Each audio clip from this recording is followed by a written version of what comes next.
Assalamualaikum warahmatullahi wabarakatuh. Innal hamdalillah nahmaduhu wa nasta'inuhu wa nastaghfiruh wa na'udzu billahi min shururi anfusina wa min sayyiati a'malina. Man yahdihillahu fala mudilla lahu wa man yudlil fala hadiya lahu. أشهد أن لا إله إلا الله وحده لا شريك له وأشهد أن محمدا عبده ورسوله وبعد. Kita melanjutkan pembahasan perbuatan Nabi, ibadah Nabi, berpahala bagi beliau, tapi tidak boleh kita tiru, bukan sunnah. Kenapa? Karena Nabi memiliki kekhususan. Jangankan Nabi, Presiden punyakah kekhususan? Pasti. Nggak usah Presiden, Gubernur, Wali Kota, pasti punya kekhususan. Mungkin di lampu merah justru lampu merahnya dimatikan supaya Pak Wali Kota ini atau Pak Gubernur ini lewat, dan ini hal yang biasa kan. Apalagi Nabi SAW. Maka jangan heran, memang seperti itu. Bahkan nanti mudah-mudahan waktu cukup akan kita bahas bagaimana Nabi mengatakan, kalau bahasa kita mungkin ya, dasar kamu begini, mencaci maki ya, bahasa kita kan, caci maki, brengsek, sialan, apalah. Yang dicaci maki malah dapat pahala. Ya, nanti insya Allah akan kita bahas. Jadi kekhususan Nabi SAW. Ya, jangankan terhadap kita,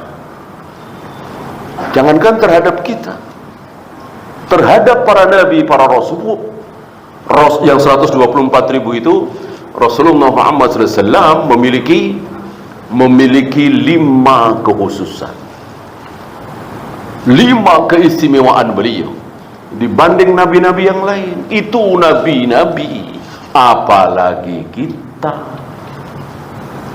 ya.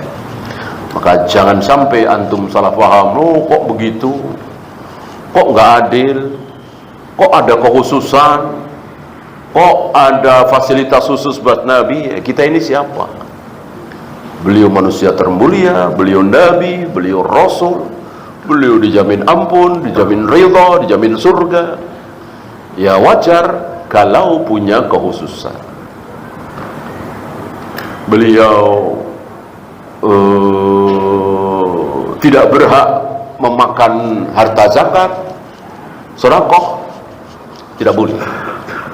Beliau dan keluarga beliau haram memakan harta zakat, sedekah, baik sedekah wajib yaitu zakat atau sedekah tatawwu, sedekah biasa, dua-duanya tidak boleh dimakan oleh Nabi dan keluarga beliau.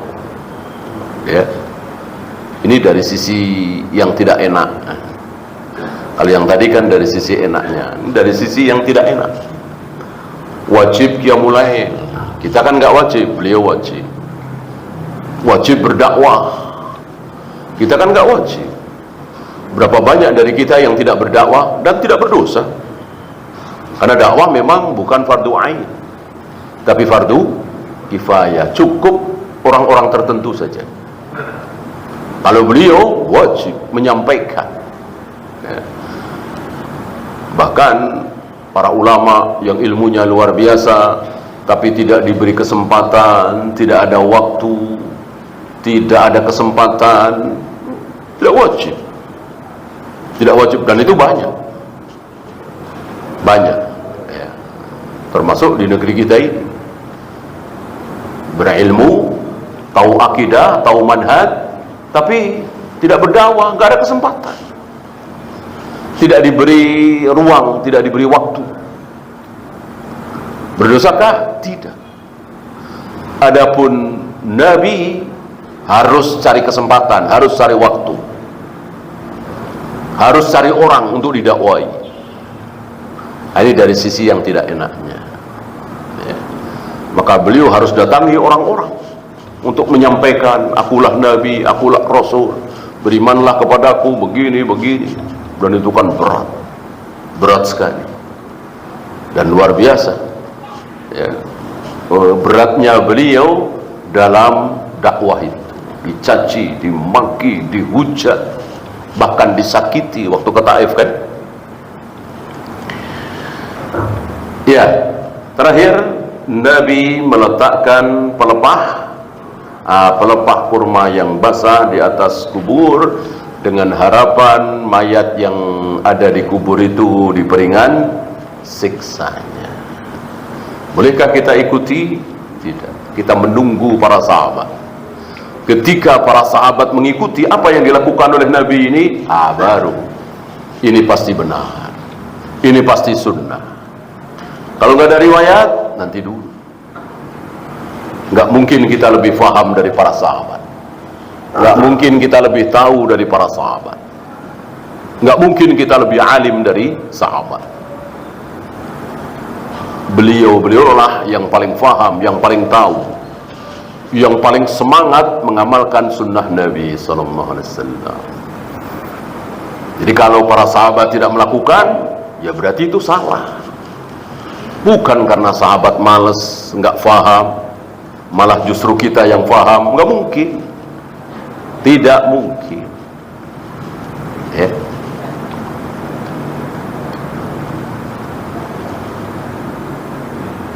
Tentang Nabi meludahi mata Ali bin Abi Thalib sudah kita singgung di awal kemarin, ya. Jadi menjelang perang apa kemarin? Perang Khaybar, perang terakhir antara kaum muslimin dengan Yahudi. Setelah itu tidak ada perang lagi. Gimana mau perang? Yahudi nggak ada apa-apanya. Yahudi miskin, melarat, terpuruk, terjajah sampai 1000 tahun lebih, ya 1300 tahun lah. Baru sekarang ini mereka punya kekuatan, ya. Setelah 1300 tahun mereka tidak punya kekuatan sedikit pun, tidak pernah berani perang. Ya nggak bisa, bukannya nggak berani, orang nggak punya negara, nggak punya pasukan berarti kan. Baru sekarang ini. Nah, disitulah Ali bin Abi Thalib sakit mata dan langsung sembuh seketika setelah diludahi oleh Nabi SAW. Apakah ini tibbun nabawi, pengobatan ala Nabi pakai ludah? Ternyata tidak. Ternyata tidak. Saudara-saudara kita yang mengobati orang sakit pakai ludah, mereka tidak melihat para sahabat. Lihat dulu para sahabat.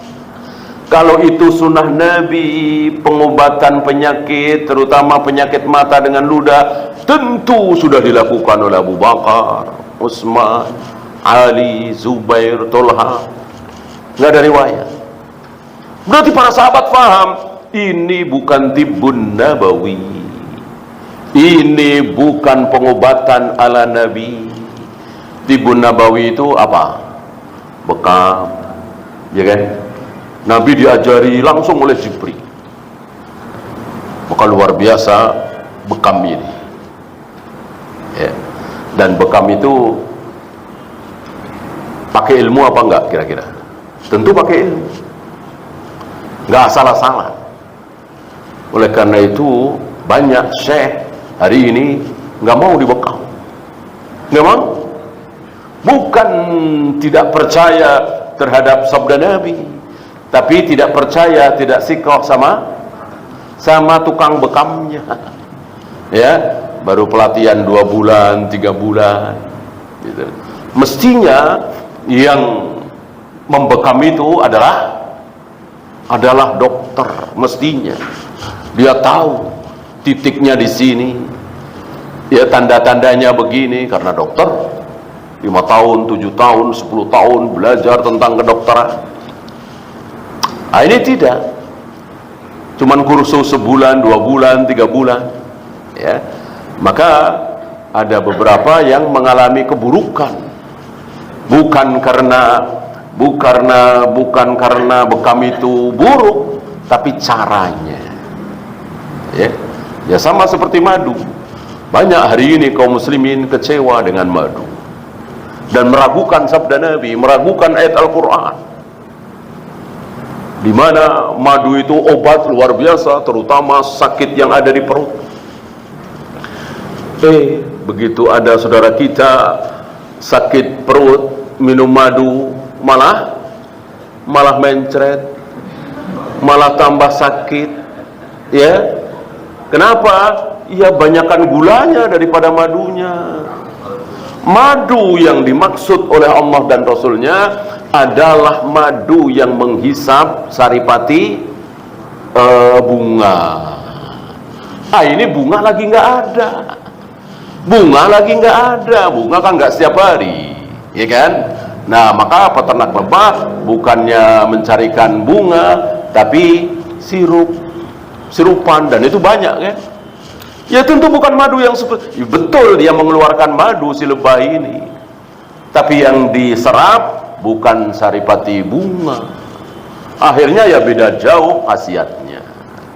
Ada yang dicampur dengan gula, ya, dan seterusnya.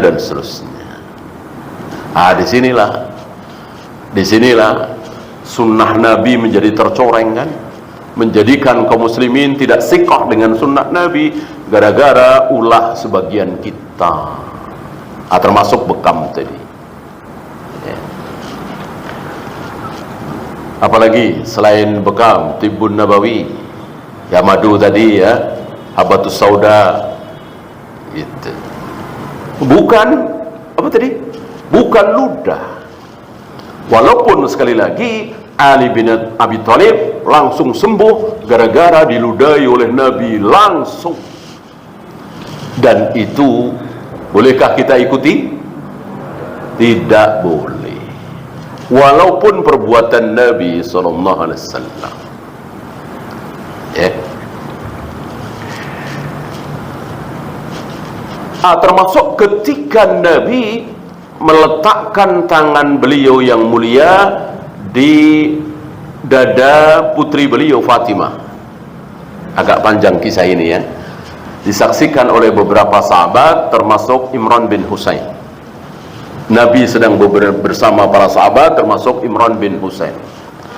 Datanglah Fatimah putri beliau dengan wajah pucat, mungkin karena sakit, ya.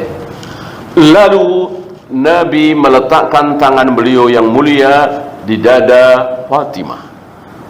Seketika wajah Fatimah langsung memerah, tidak pucat lagi, tidak sakit lagi. Bolehkah kita contoh? Tunggu sahabat. Kalau ada riwayat bahwa para sahabat mengobati orang yang sakit, yang wajahnya pucat, dengan meletakkan tangannya di dadanya, dengan membaca sesuatu, ya tentu kita ikut. Kalau tidak, jangan. Lau kana khairan lasabakuna ilaihi. Ini kaidah yang sangat besar. Insya Allah selamat kita tidak akan terjatuh dalam syubhat, tidak akan terjatuh dalam bid'ah kalau kita pegang ini. Kalau itu benar baik, tentu sudah dilakukan oleh para sahabat. Kalau para sahabat tidak melakukan, pasti salah. Gitu sajalah. Nah, sayang sebagian kita sahabat ini diganti dengan Syekh Albani, diganti dengan Syekh bin Baz, diganti dengan Imam Syafi'i. Kalau itu benar, tentu Imam Syafi'i sudah melakukan. Kalau itu betul, tentu Syekh bin Baz sudah melakukan. Wah, ini rusak ini kaidah ini. Kaidah ini rusak. Imam Syafi'i, Imam Malik, Imam Bukhari, Syekh Albani, Zain Baz, itu imam besar. Ahlus sunnah, hafal Al-Quran ribuan hadis, tapi tidak maksum. tidak maksum, tidak pasti benar, bisa salah. Adapun kesepakatan sahabat maksum. Gimana nggak maksum? Nabi yang menjamin. Tidak mungkin para sahabatku sepakat dalam kesalahan. La tastawi ummati ala dhalal. Nabi yang menjamin. Jadi para sahabat sepakat, ternyata kesepakatan sahabat ini salah. Nggak mungkin, mustahil. Nabi, para sahabat sepakat membaiat Abu Bakar sebagai khalifah pertama, Umar sebagai khalifah kedua, ternyata salah. Nggak mungkin, mustahil. Ya. Nah, jangan diganti. Seandainya benar, tentu sudah dilakukan oleh para sahabat. Sahabat ini jangan diganti dengan ulama Mesir. Kalau benar, tentu kalau sudah dilakukan oleh ulama-ulama Mesir. Kalau benar, tentu sudah dilakukan oleh MUI misalnya. Jangan diganti. Itu khusus para sahabat. Kalau benar, tentu sudah dilakukan oleh ulama-ulama Saudi, Mekah, Madinah. Apa yang dilakukan oleh Mekah, Madinah pasti benar. Nah, ini merubah laukana khairan la sabakuna ilaihi. Ya. Dan Allah tampakkan loh. Allah tampakkan kebenaran kaidah ini di sepanjang zaman. Mungkin Anda masih ingat di zaman Bukhari. Di zaman Bukhari. Bukhari seorang diri mengatakan orang tua, ayah, ketika memberikan hadiah kepada anaknya harus adil, harus rata. Anak pertama dibelikan rumah seharga 500 juta misalnya, maka anak kedua, ketiga, keempat sampai terakhir harus segitu. Bukhari seorang diri. Sementara yang lain mengatakan nggak harus, terserah, itu kan harta ayah. Mau yang pertama dikasih 500 juta, yang kedua cuman 300, yang ketiga tidak dikasih, terserah, itu akan hak dia. Itu mayoritas jumhur ulama di zaman Imam Bukhari atau sebelum Imam Bukhari. Mana yang benar? Tentu yang berdasarkan dalil, kan begitu. Nah, ternyata Imam Bukhari tidak asal bicara, tidak asal berpendapat, tapi bawa dalil. Insya Allah masih segar dalam ingatan antum. Belum lama kita bahas tentang Nu'man bin Bishir. Nu'man anaknya Bishir. Bishir memberikan sebidang tanah kepada Nu'man. Ibunya Nu'man, istrinya Bishir, ingin pemberian itu disaksikan. Ya, karena Bishir istri bukan cuman ibunya Nu'man, ingin disaksikan oleh Nabi SAW. Maka Bishir bersama istrinya, bersama Nu'man anaknya, menghadap pada Nabi SAW, memohon pada Nabi untuk menyaksikan pemberian itu. Nabi bertanya, apakah engkau punya anak lain selain Nu'man? Dijawab, iya. Apakah yang lain juga diberi sebidang tanah seluas itu? Dijawab, tidak. Nabi mengatakan, aku tidak mau menjadi saksi atas perbuatan yang tidak adil ini, yang zalim ini. Tidak adil berarti zalim. Zalim berarti tidak adil. Ya. Nah, lihat, siapa yang lebih kuat? Tentu Bukhari, walaupun seorang diri. Walaupun seorang diri.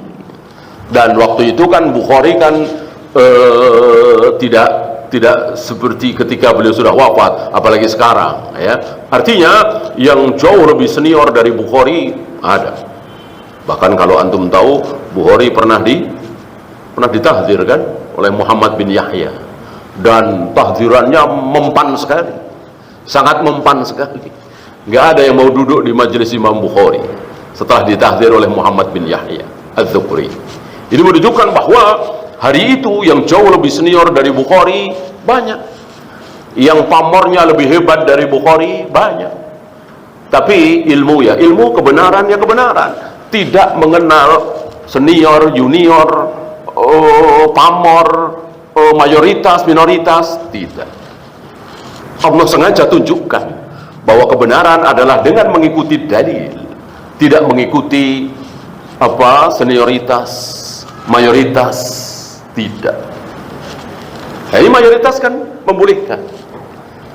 Hanya Bukhari seorang diri mungkin bersama beberapa muridnya ya, yang mengharamkan. Dan ternyata mana yang lebih kuat tentu antum tahu. Masa jumhur ulama benar, sementara Nabi mengatakan aku nggak mau menjadi saksi atas perbuatan dolim ini. Karena si Bishr memberikan sebidang tanah hanya kepada Nu'man, anak yang lain tidak dikasih. Tiba-tiba jumhur ulama mengatakan boleh, lalu benar. Iya, benar dari mana? Bukhari tentu yang benar, sesuai dengan sabda Nabi sallallahu alaihi wasallam. Ada lagi pernah Syekhul Islam, ini menarik ya, melawan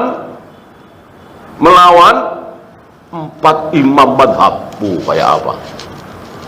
Hanafi, Maliki, Syafi'i, Hambali sepakat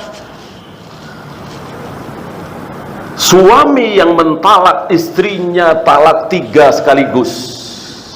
Aku talak engkau, aku talak engkau, aku talak engkau, atau aku talak engkau talak 3, maka jatuh talak 3. 4 imam madhab sepakat. 4 imam madhab. Syekhul Islam hanya takut kepada Allah dan Rasulnya, tidak takut kepada imam madhab. Gitu. Kebenaran adalah qala Allah wa qala Rasul ala fahmi sahabat. Dan di zaman Rasul dan para sahabat nggak ada dan nggak boleh seorang laki-laki mentalak istrinya, aku talak engkau talak 3, nggak ada. Yang ada aku talak engkau, sudah talak 1. Nah, setelah talak mungkin seminggu kemudian, sebulan kemudian nyesel, maka rujuk lagi, bukan nikah lagi. Nggak usah nikah lagi, nggak usah pakai mahar lagi, lamaran lagi, kalau kata itu palang pintu lagi, ya nggak perlu ya, rujuk aja, mau sama mau, jima, selesai. Tapi ingat, rumah tangga itu punya cacat. Talak 1 nggak akan menjadi 0 sampai kapanpun, 10 tahun, 20 tahun, 30 tahun ada talak 1 di rumah tangga itu ya. Jangan lupa ya, suami istri ini cukup diketahui oleh suami istri aja ya, nggak perlu tulis di ruang tamu gitu kan. Di rumah tangga ini jatuh talak 1 ya, cukup suami istri aja, mungkin di handphone masing-masing ya, atau di kamar atau di apa. Jangan sampai lupa, nggak mungkin dan nggak boleh jadi 0 gitu ya. Nah, 15 tahun kemudian ada peristiwa lagi, suami mentalak istrinya, aku talak engkau, jatuh talak 2. Talak 1 dan talak 2 sama persis, hanya hitungannya saja, sifatnya sama. Boleh rujuk lagi kalau masa iddahnya belum habis. Kalau masa iddahnya sudah habis, nikah lagi. Kalau masa iddah belum habis, belum 3 kali haid, cukup rujuk gitu. Rumah tangga itu punya catatan talak 2. Kalau nanti mentalak lagi baru talak 3. Kalau sudah talak 3 tidak boleh rujuk lagi. Jangankan rujuk lagi, nikah lagi juga tidak boleh, kecuali si wanitanya sudah nikah lagi dengan laki-laki lain. Oleh laki-laki ini sudah dijima, kemudian diceraikan, kemudian habis masa iddahnya, baru boleh dinikah lagi oleh suami pertama tadi. Tapi ini tidak boleh direkayasa. Jadi betul-betul nikah keduanya itu ya betul-betul nikah biasa, normal, bukan rekayasa ya. Karena ada yang menyesal dan bikin rekayasa ya, kamu nikahin mantan saya ya, tapi jangan diapa-apain ya, ini kan ngawur ini ngawur, dibayar, ya, ini dilaknat, muhallil istilahnya, wa muhallal lahu, dua-duanya dikutuk, dilaknat, haram. Ya. Jadi betul-betul nikah biasa. Nah, Syekhul Islam berani mengatakan laki-laki yang mentalak istrinya talak 3 sekaligus, aku talak engkau, aku talak engkau, aku talak engkau, atau aku talak engkau talak 3, jatuh talak 1, geger, gempar. Dan ini salah satu sebab di mana Syekhul Islam dipenjara. Sebab lainnya banyak. Kemarin-kemarin sudah banyak sebab. Ini mungkin sebab khusus. Ya. Kan beliau keluar masuk penjara kan sampai 7 kali kalau tidak salah. Dan berakhir dengan meninggal di penjara. Nah, begitulah ulama. Begitulah ulama. Tidak silau, tidak takut dengan jumhur. Tidak takut dengan mayoritas. Hanya takut kepada qala Allah wa qala Rasul ala fahmis sahabah. Itu yang betul-betul ulama. Jadi seorang diri nggak masalah, apalagi minoritas. Seorang diri aja nggak masalah. Demi mempertahankan kebenaran. Itulah ulama. Ya. Nah, kembali ke perbuatan Nabi alaihi salatu wassalam yang meletakkan tangan beliau yang mulia di dada Fatimah. Lalu seketika Fatimah yang tadinya pucat langsung wajahnya memerah, tidak sakit lagi. Ini mukjizat, kekhususan Nabi. Bolehkah kita contoh, kita tiru? Tidak boleh. Kenapa tidak boleh? Karena apa tadi? Karena para sahabat tidak mengikuti. Kalau para sahabat mengikuti, ya baru kita mengikuti. Bahkan untuk sahabat nggak usah pakai mikir. Kalau perbuatan Nabi, ucapan Nabi, kan kita melihat para sahabat.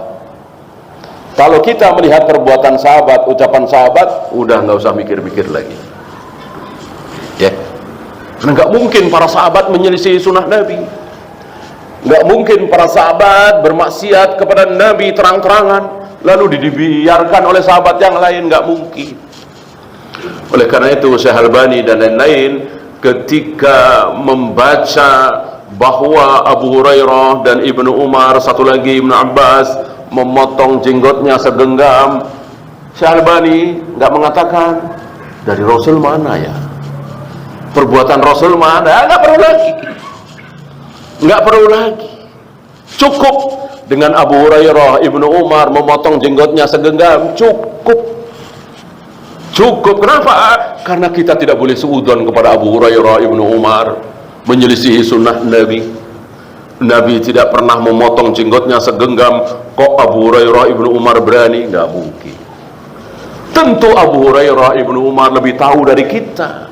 Abu Hurairah menyaksikan sendiri Nabi memotong jenggotnya segenggam, tapi Abu Hurairah tidak cerita, tidak ngomong. Aku lihat Nabi memotong segenggam ya, enggak.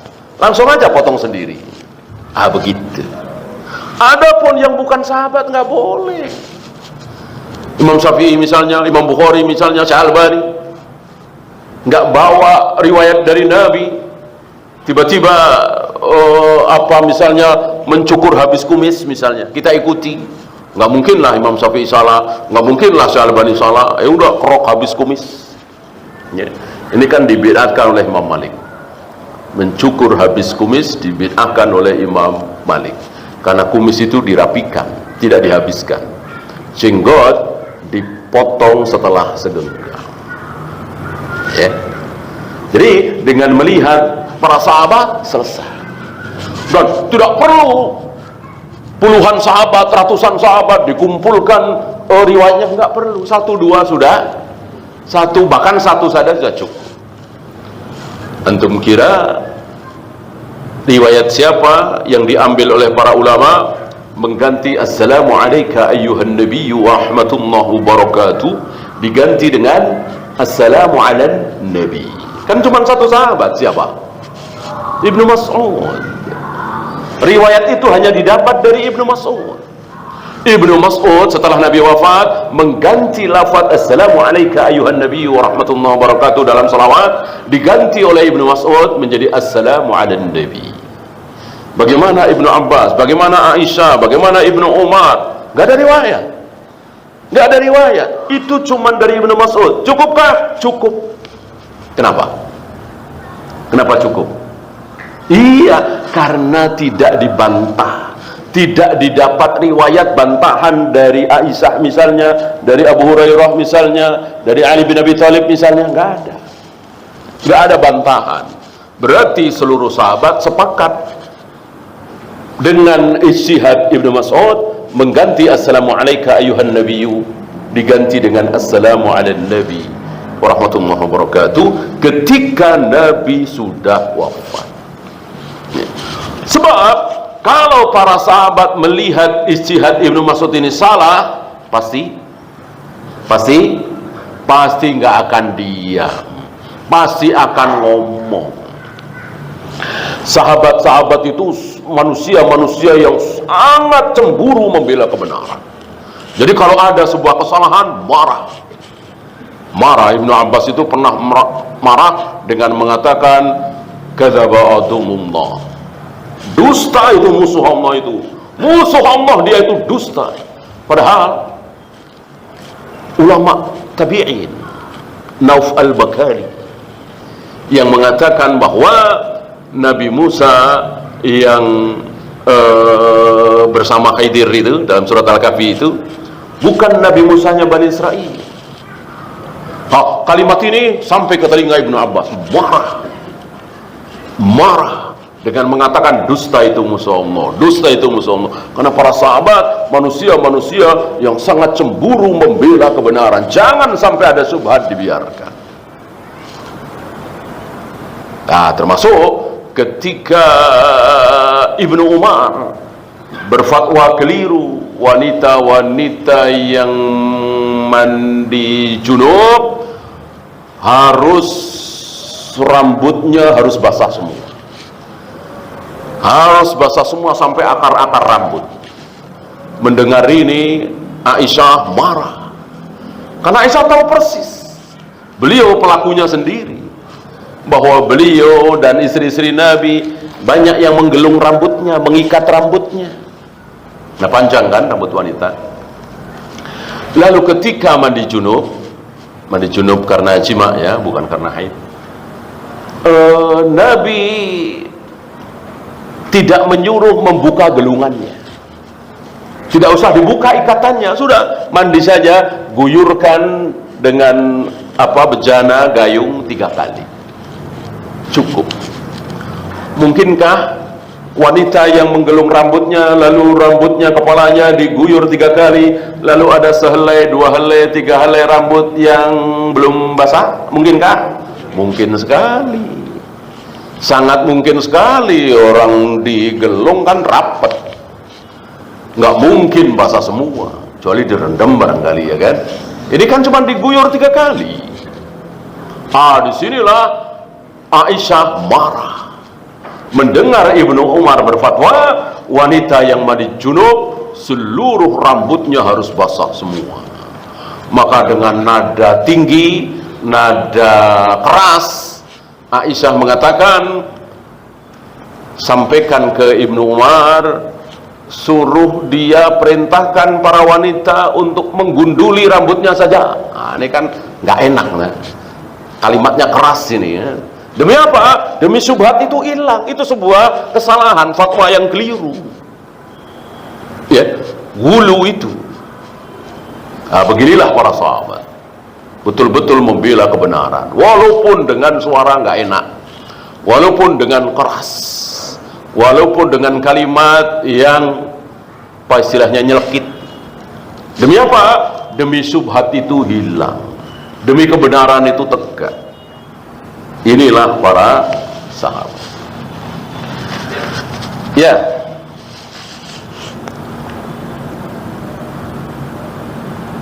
mungkin antum masih ingat ketika Nabi menjelang wafat 13 hari atau 14 hari beliau sakit, lalu di hari ke-13 beliau merasa enteng, seolah-olah mau sembuh, ya.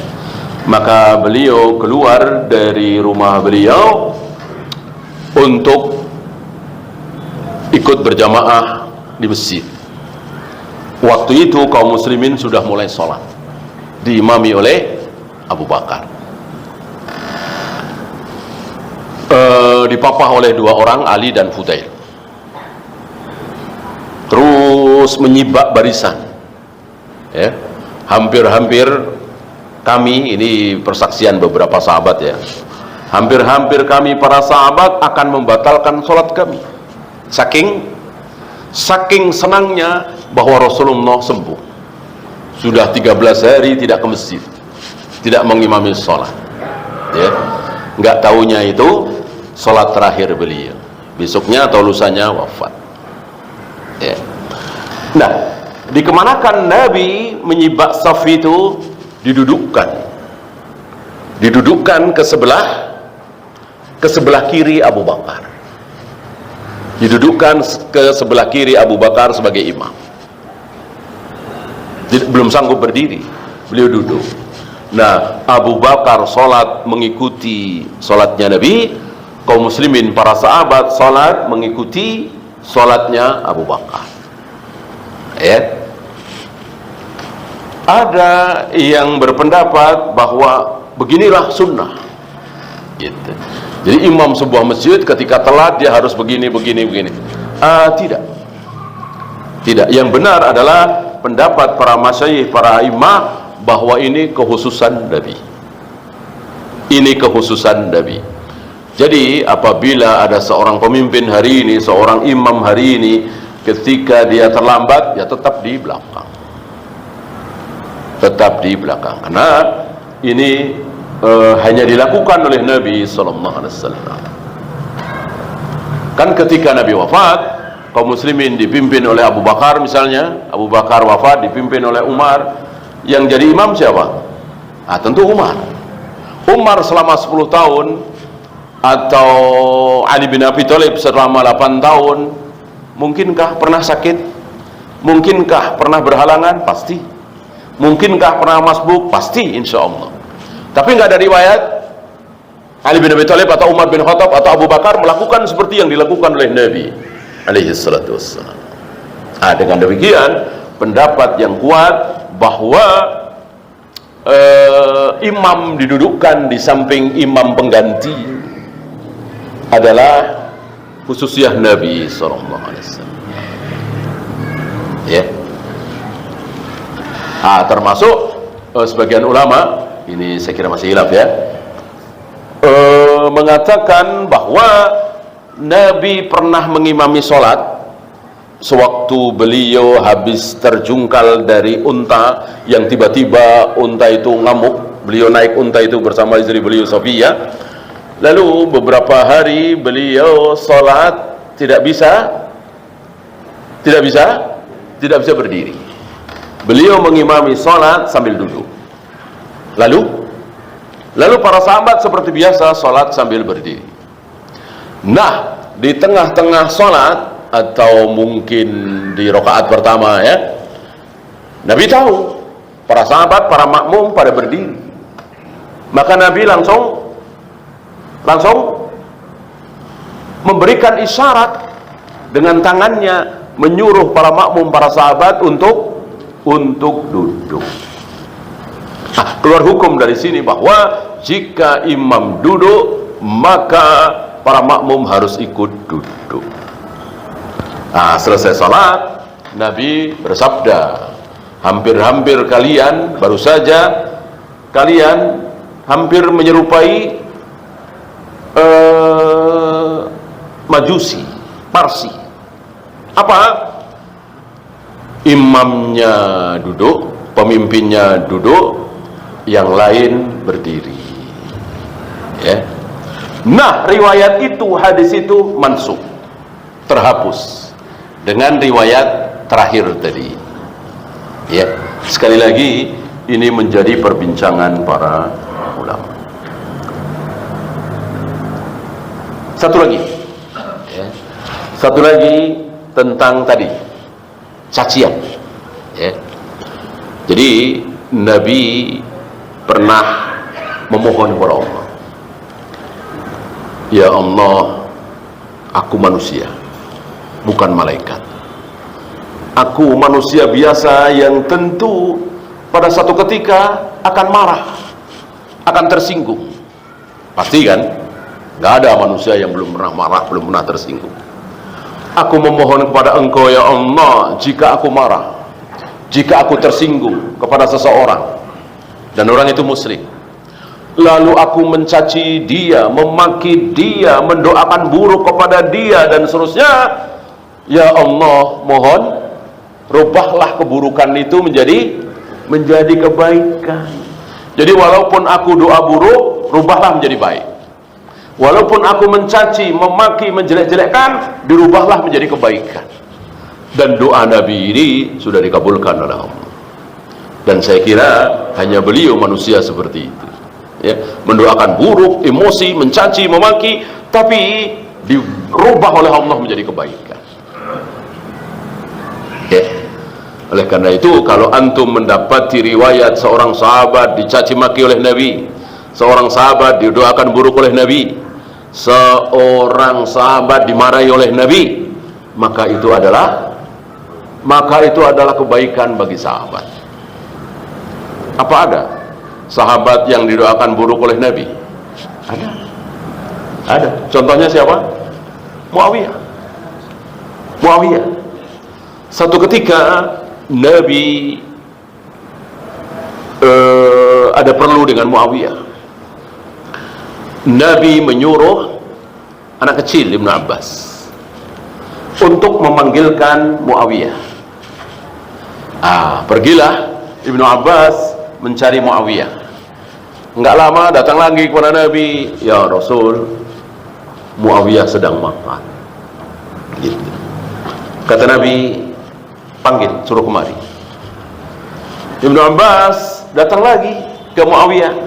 Ternyata Muawiyah masih sedang makan. Ibnu Abbas balik lagi kepada Nabi mengatakan, ya Rasul, Muawiyah masih makan. Kemudian Nabi mengatakan, balik lagi, suruh kemari. Ibnu Abbas balik lagi ke Muawiyah dan ternyata masih makan. Ya, bolak-balik kan nggak mungkin 5 menit 7 menit ya, mungkin bisa 15 menit 20 menit ya kan. Sampai yang ketiga kali masih makan, Nabi kesal rupanya, marah. Ya Nabi manusia ya kan, dan tentu ini semua Allah yang mengatur. Maka karena Nabi kesal, Nabi mendoakan buruk kepada Muawiyah. Apa? Ya Allah, jangan kenyangkan perut Muawiyah. Tentu ini doa buruk, ya kan? Masuk lapar terus, baik ya. Tapi antum lihat Imam Muslim, At-Tirmidzi, Nasai, Bukhari saya tidak tahu ada apa tidak, itu membawakan hadis itu, judulnya apa? Keutamaan Muawiyah. Apa iya Imam Muslim, Tirmidzi, Nasai orang bodoh? Orang doa buruk kok judulnya keutamaan Muawiyah? Mereka lebih paham dari kita, mereka lebih tahu dari kita bahwa ketika Nabi mendoakan buruk kepada seorang sahabat ya, bukan Abu Jahal, Abu Lahab, bukan orang kafir, ini sahabat, maka diganti dengan kebaikan. Ya, disinilah sebagian orang-orang yang tidak faham. Kalau Rafidah mungkin faham karena mereka kan Yahudi, cuman sengaja dijadikan alat, mungkin pura-pura nggak tahu. Rafidah itu, Syiah itu mencaci maki Muawiyah, salah satunya hadis ini. Dan hadis ini sahih. Dan sekali lagi, hadis ini bukan memojokkan Muawiyah, justru memuji Muawiyah. Karena apa? Tadi setiap kali Nabi mendoakan buruk, berkata buruk, mencaci, memaki kepada seorang sahabat, maka Allah akan ganti menjadi kebaikan. Ya, kebaikan Muawiyah banyak sekali. Ini salah satunya. Kan Muawiyah pernah juga didoakan baik, Allahumma ja'alhu hadiyan mahdiyan. Ya Allah, jadikanlah Muawiyah itu sebagai orang yang mendapatkan hidayah dan bisa memberikan hidayah kepada orang lain. Maksudnya hidayatul bayan, bukan hidayatul taufik. Kalau hidayatul taufik, jangankan Muawiyah, Rasul aja nggak punya. Hidayatul taufik hanya milik Allah. Ahli maksiat dirubah menjadi ahli taat, hanya Allah yang bisa. Si kafir dirubah menjadi si muslim, hanya Allah yang bisa. Rasul tidak bisa. Kalau Rasul bisa, tentu Abu Jahal, Abu Lahab, Abu Talib semua masuk Islam. Kenapa tidak? Karena Nabi tidak memiliki hidayatul taufik. Yang beliau miliki hanya hidayatul bayan. Cara sholat yang benar seperti ini, cara manasik haji yang benar seperti ini, cara rukuk sujud yang benar seperti ini. Adapun mau diturunkan atau tidak, itu hidayatul taufik. Berapa banyak saudara-saudara kita sudah dikasih tahu, ini cara Nabi sholat begini, tapi tetap saja mereka pakai cara lama, pakai cara nenek moyang mereka, pakai cara syekh-syekh mereka, madhab mereka. Ya. Oleh karena itu, jangan pernah kita mencaci maki Muawiyah karena ini. Dan secara umum seluruh sahabat tidak boleh dicaci maki.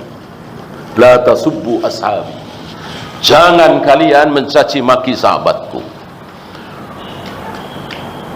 Emas sebesar gunung Uhud kalian sedekahkan, pahalanya tidak akan mencapai pahala sedekah sahabatku yang hanya satu genggam. Ya, ada di sini kita tahu bahwa pahala itu berbanding lurus dengan keimanan, ketakwaan, keilmuan, gitu ya. Nah, satu lagi ada kisah cukup menarik. Kalau tadi Muawiyah, ini Aisyah yang meriwayatkan ini. Jadi Aisyah melihat Nabi menerima tamu 2 orang. Ngobrollah bertiga, Rasulullah dan 2 sahabat itu. Entah berapa lama, tiba-tiba Nabi marah. Entah 2 orang itu ngomong apa, membuat Nabi marah. Maka diusirlah 2 orang itu dengan, ya istilah kita, orang marah lah, gimana ngomongnya ya kan, marah, betul-betul marah, mungkin mengeluarkan kalimat yang tidak pantas. Setelah orang ini pergi, Aisyah tersenyum, mengatakan, ya Rasul, aku tidak melihat kecuali kebaikan. Aku melihat kebaikan yang besar pada diri 2 orang itu. Mungkin yang nggak paham bertanya-tanya, kebaikan gimana? Dimarahi Nabi, diusir kok baik? Aisyah paham bahwa orang yang dimarahi oleh Nabi, dicaci, dimaki oleh Nabi, dijelek-jelekkan oleh Nabi, didoakan buruk oleh Nabi, sudah dirubah oleh Allah dengan kebaikan. Allah dan Rasul sudah membuat perjanjian, sudah berdoa tadi, dan doa itu sudah dikabulkan. Sama dengan Nabi Sulaiman, sudah bikin perjanjian kan, doa, dan sudah dikabulkan oleh Allah. Rabbi habli mulkan la yambagi li ahadim min ba'di. Ya Allah, jangan engkau berikan kekuasaanku ini kepada siapapun selain aku.